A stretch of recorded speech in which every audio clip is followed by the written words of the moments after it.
The lie isn't that the system is broken. The lie is that it was ever designed to be fixed.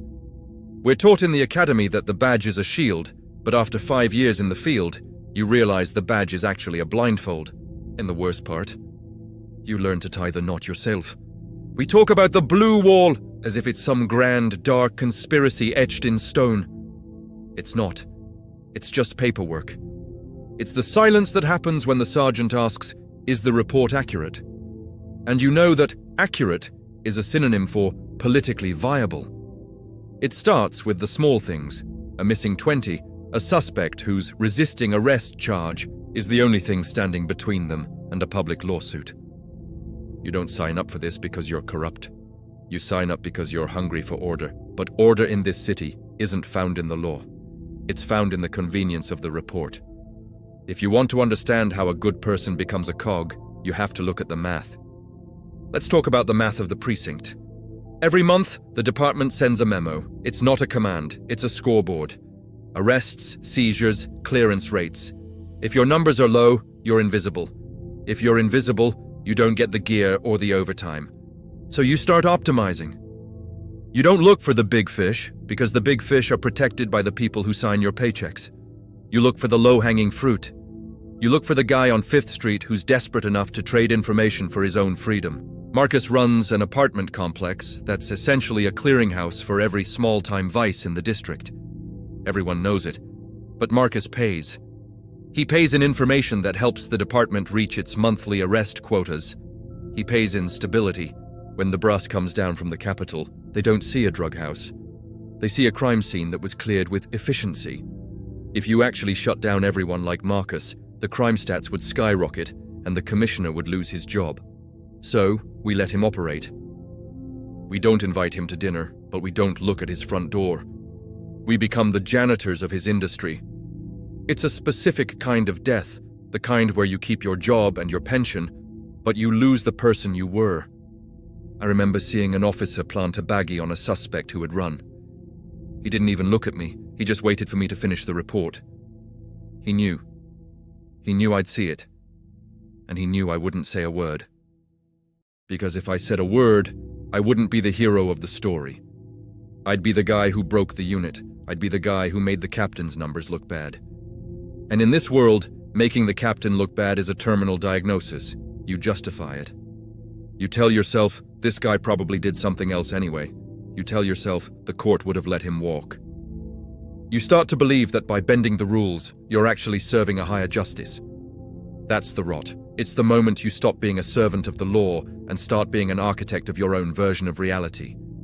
But everything I just told you is only half the story. There's a deeper, more hollow truth. The real issue isn't that we have bad cops. It's that we have a system that demands corruption to remain stable. See, there's an entire ecosystem here. The defense attorneys, the prosecutors, the judges, they're all playing the same game. They need cases. They need convictions to keep the cycle turning. If we stopped bringing them these optimized cases, their departments would suffer too. They need us to be slightly dishonest because it gives them enough room to negotiate, plea bargain, and keep the gears turning. I saw a judge once look at a case file, one of mine, that was so thin it was transparent.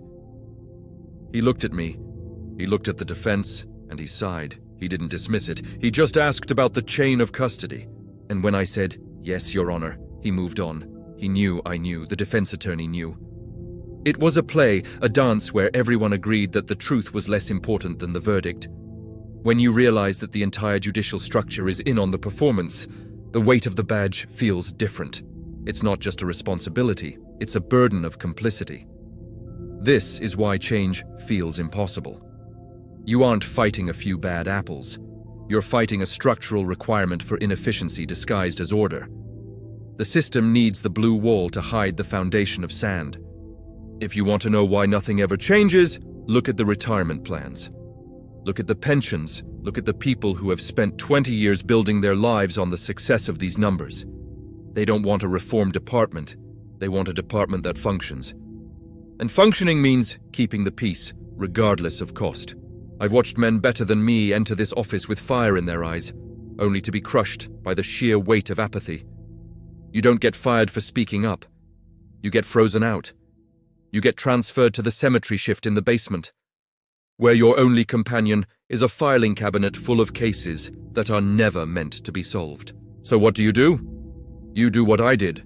You learn to live in the grey. You do the good work where you can, the domestic calls, the welfare checks, and you ignore the rest. You become a master of the selective focus.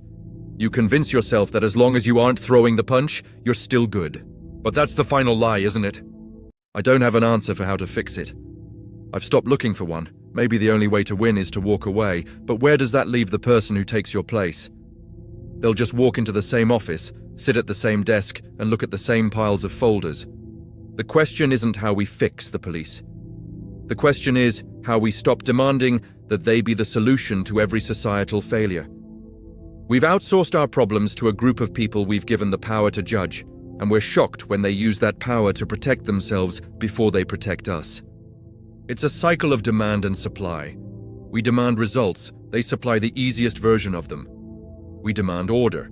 They supply a version of it that keeps the peace at the expense of the truth. If you're still watching this, you're looking for a hero or a villain. You won't find either here. You'll only find a mirror. Because until we, as a society, decide that the truth is worth more than the performance, the machine will keep churning. It doesn't care about your outrage. It doesn't care about your hashtags. It just cares about the paperwork.